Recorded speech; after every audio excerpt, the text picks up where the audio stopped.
In the far south of Vietnam, in the heavily populated Mekong Delta, the TET offensive had seen Viet Cong assaults on nearly all of the 16 provincial capitals.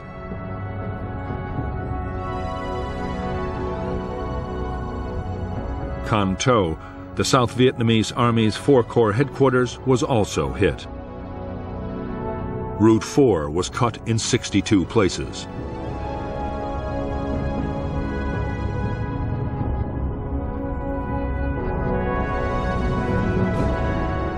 In the central and northern provinces, 11 cities, towns, and bases, including 2 Corps headquarters, had been attacked in the premature offensive of January 30th. 8 more had been hit the following night. All the major attacks would be repulsed within a week, except in 1 city. The assault on the old Vietnamese imperial capital of Hue would lead to the biggest and bloodiest battle of the whole TET offensive.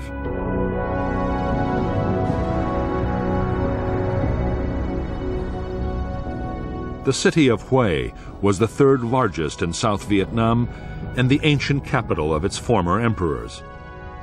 It was split in 2 by the perfumed river, over which ran key rail and road bridges. On the north side of the river was the citadel, a walled city within the city, surrounded by a maze of streets and originally the home of the emperor. Near the citadel was the headquarters of the 1st South Vietnamese Army Division. On the other side of the river was the American headquarters compound. The only South Vietnamese unit inside Hue was the elite Black Panther Reconnaissance Company.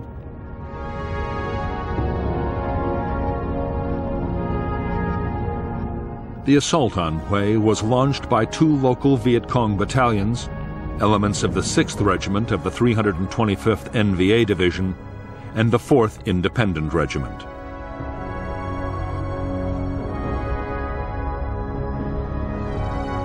Within 24 hours, Hue fell to 5,000 NVA troops, who were quickly reinforced by a further 7,000.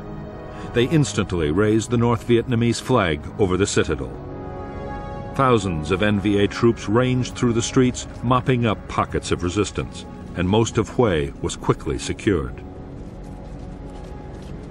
The exceptions were small areas around the American and South Vietnamese headquarters.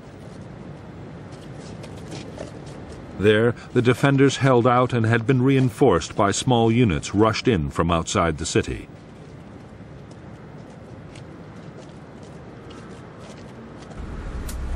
The U.S. Marines and South Vietnamese troops that had come to the aid of their beleaguered headquarters had run a gauntlet of NVA forces to get into the city.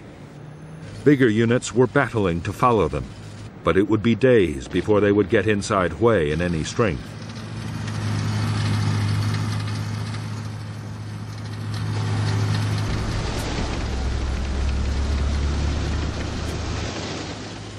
Meantime, it was clear that the North Vietnamese Army meant to remain and would not be dislodged without a major battle.